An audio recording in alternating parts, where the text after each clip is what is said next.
here's where we are at. I got some feedback. So right now the holes are very much round. And it was pointed out to me that Scoots is not round. Yeah, she's round on top, but then flat on the bottom. So to make better use of that space, I should make the hole match the turtle. First thing I'm gonna do is kind of blow out or widen the bottoms and still have that round on top. So here's a little drawing.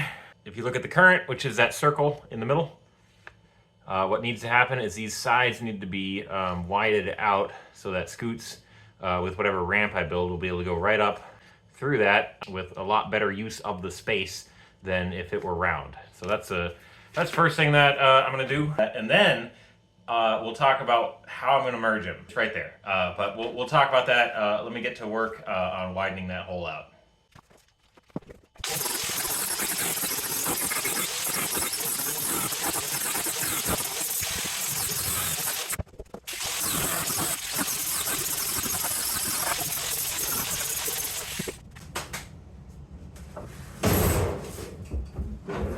Okay, that is much better. That's a lot more flat on the bottom, round on the top. So I like that. Now I gotta do it to that one.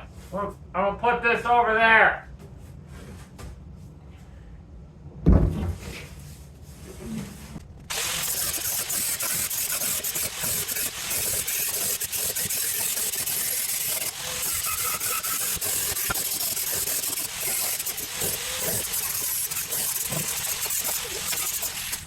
So now, I got the other one on there too.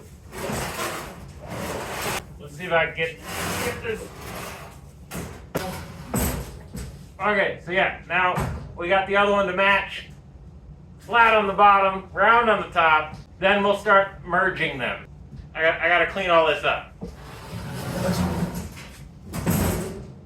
All right, now that we have the new opening that's round, square on the bottom or flat on the bottom, let's talk about how we're gonna put them together. It's this right here. Something I already had, which I always enjoy using stuff I already have. So what this is heavy duty pond liner. Previous enclosure that lined the bottom and the sides. My thought with this is that it will work kind of like a baffle. It will be flexible. So if I do need to scooch or move these around at all, they should still be able to bend and flex. I got a nice long strip of this stuff, the two holes, and line all the way around on those. It doesn't need to be perfect. Dirt, dust, maybe watertight, but it doesn't really need to be watertight because each of these has like a 3 or 4 inch lip on the bottom of their existing structure. I'm going to use a lot of hot glue. I personally like the Gorilla brand hot glue. I'm going to probably have to cut and trim it as I go and get it in there. I'm going to put the seam up top.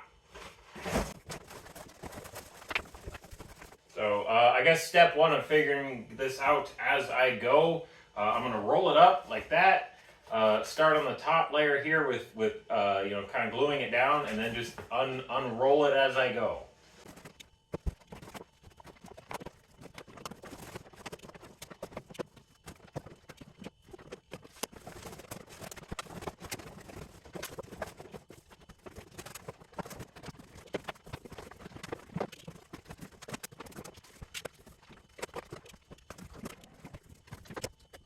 This side is done. I think I'll leave it there. I'm not going to do another time lapse of that side, but in a little bit here we'll get the camera down in here and just kind of see how things look. Right now I've got the one side just wrapped around and kind of laid out.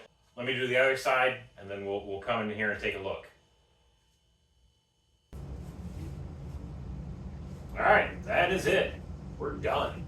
So I think next step is to get the camera down in here. I think I can actually like fly the camera through the opening and see how that turns out. Okay, so there you can see the pond liner and how it's kind of splayed, cut. I don't know. It's spread open.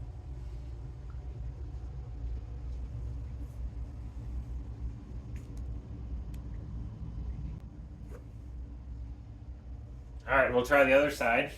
Let's send the camera through this way. Well, that's I think that's it for now. I'm pretty happy with how this turned out. It's not the prettiest solution. I have a lot of ideas for how to make this look real nice when it's done, involving like some fake leaves and stuff and kind of covering up all of the pond liner. But right now I'm very happy with this. So I think the next step in this project is just going to it's going to be starting to figure out the environment. You know, getting the substrate in there and going from there. Yeah, if you're still here, thanks for tagging along. Thanks for watching. Hopefully it's done for winter.